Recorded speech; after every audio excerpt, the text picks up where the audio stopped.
So welcome guys back to another video in the channel. Today we'll be talking about all the Arsenal confirmed deals this summer transfer windows so far.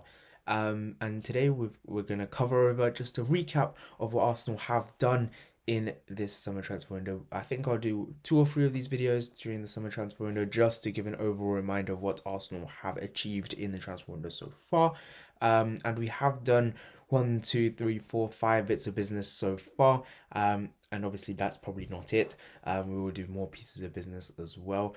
Just to cover 1 or 2 of the outgoings so far, Konstantinos Mavropanos has secured a deal away to Stuttgart. Matteo Guendouzi has secured a deal away to Marseille, and so far I believe that is it. And a few more deals will go through in the near future, most likely. As Arsenal secure more signings, there will be more departures. Obviously. So, moving into the 5 arrivals we made, the first one on the screen there is Matt Turner. This one was officially announced just very recently. Around £6 million was the deal from New England Revolution. For the American goalkeeper. He is America's USA's number 1. And he has been very influential, kept a lot of clean sheets, and is very highly rated over there in America. I've not watched him personally, but I'll be very interested to see him this season.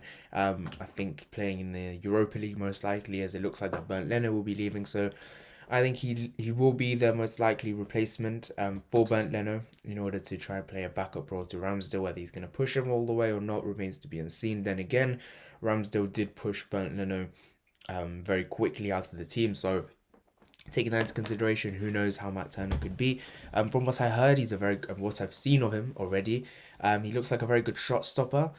That reminds me a lot of Bernd Leno. How well can he play out of his feet? I think that remains to be seen because for a modern day goalkeeper, that has become very important. So let's just see, let's hope how good Matt Turner can be. The next player that we brought in is also from America and also a deal that we did in January, which is going to come in now, and that is of Austin Trusty. We did bring him in from Colorado Rapids. It's good to know that Colorado Rapids is also another team that KSC own. Also the organization that owns us as well. Kroenke Sports and Entertainment. They also own Colorado Rapids and also own Arsenal. So I think this is obviously an easy deal to do. He's a centre back playing at Colorado Rapids. Arsenal haven't announced it yet, but Colorado Rapids did in January. Again, I have no clue about this guy. I'm going to be honest with you. Absolutely no clue. This one pretty much came out of the blue when Colorado Rapids announced it. And I think Arsenal will probably look to announce it in the next week, I'd say. I'm not too sure about this one, but it's another player we signed, and he is very highly rated over there in the USA as well, for defending. And again, another player I'm intrigued to see. Probably best if we send someone like him out alone to another European club just to get a bit more experience, because I don't think he's gonna get anywhere near our team, to be honest. But who knows? Who knows? Genuinely, who knows? I couldn't tell you. But again, it's another player we've signed, Austin Trusty, a few million quid from Colorado Rapids. Again, if they're much, it's very minimal transfer fee because it's between the same ownership, so it just kind of makes sense.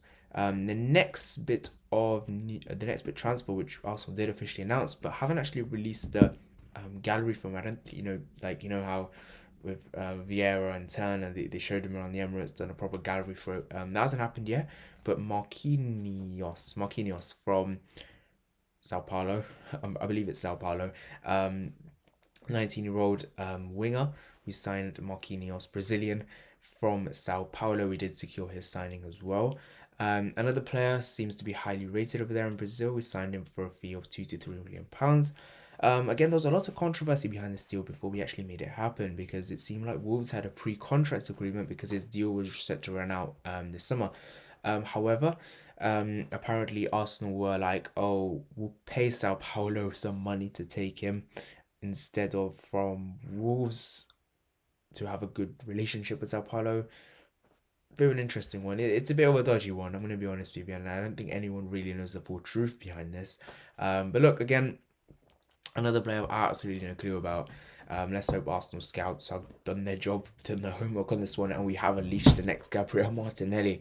But we can only hope, to be honest. But look, he just plays in the first division of Brazilian football. Martinelli came from the fourth division, so Who knows? Who knows? He could be pretty decent, but I think the best decision probably is to look at him pre-season and probably just loan him straight back out to one of the European club. I think it probably just seems like the best option. I think Wolves were ready to loan him out to a Belgian club.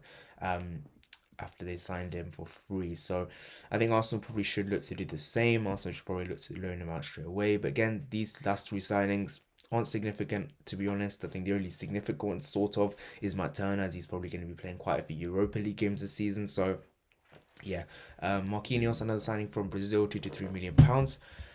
The next signing is more significant, and it is 35 million euros. Fabio Vieira from Porto. Um, Pretty decent contribution for Porto in the starts he has made. Again, he's only made 35 senior appearances, and they've somehow managed to get 35 million euros, which is pretty insane to be honest. But look, he's a very highly rated player over there in Portugal as well. 21 years of age, I believe, and he does look pretty decent. Like technically, he does look very good. But to be honest, with these Portuguese sort of players, I do expect them to be technically very good.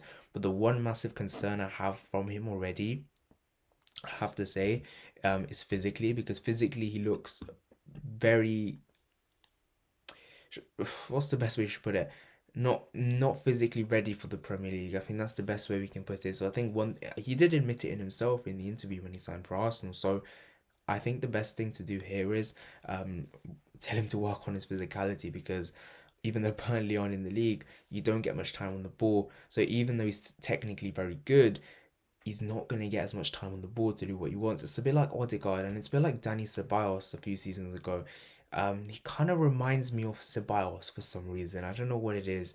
I think it's just he's not very physically good, but he's technically very good. I think for Ceballos that was never a problem. It's just that someone like Ceballos never got time on the ball to do what he was capable of doing. And when he got time on the ball, he looked very good. It's like Martin Odegaard this season. When he got given time on the ball, he looked very good. So again, it's one that I think we'll have to judge when he starts playing. How he deals with it, what his style of play is on the pitch when we see him week in week out. Looks like a decent signing, but again, it's not. I can't say much because I haven't seen him before. I don't think any Arsenal fan did, or any Arsenal fan claims that they did. They're probably lying. So that is Fabio Vieira for you. The last signing, which as of recording has probably been announced, and that is Gabriel Jesus, who we have signed from Manchester City for £45 million. Now this is probably be our most significant signing this summer, in terms of like player, maybe not transfer fee, but player. This is probably the most significant signing we've made so far this summer, and that is of Gabriel Jesus, £45 million from Manchester City. Player that scored, I think, 12, 13, 14 goals last season in the Premier League. Um, isn't much of a. He's not scored many goals. He's not scored more than 14 goals in a Premier League season. But that being said, he's not played so many games in terms of started many games. So maybe he's going to get that chance at Arsenal, and obviously he probably will because he's going to be behind Eddie Nketiah. Will he push him? Will he not? I'm not too sure. But again, it's a signing that we've seen him in the Premier League. He looks like a good player.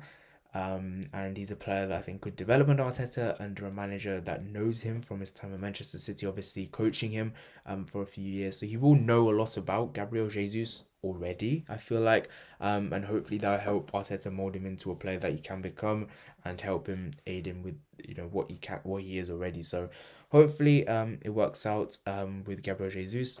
Again, it's a significant outlay for a player with 1 year left on his contract, but has to be done, to be honest. When you want a Premier League proven striker, a striker playing in the Premier League, you're gonna have to pay that kind of money anyway. But yeah, that's Gabriel Jesus, and that concludes this video for now. This could be continued if Arsenal do make more signings, so I might just add it onto this video. But thank you guys so much for watching. See you guys next one. Bye bye.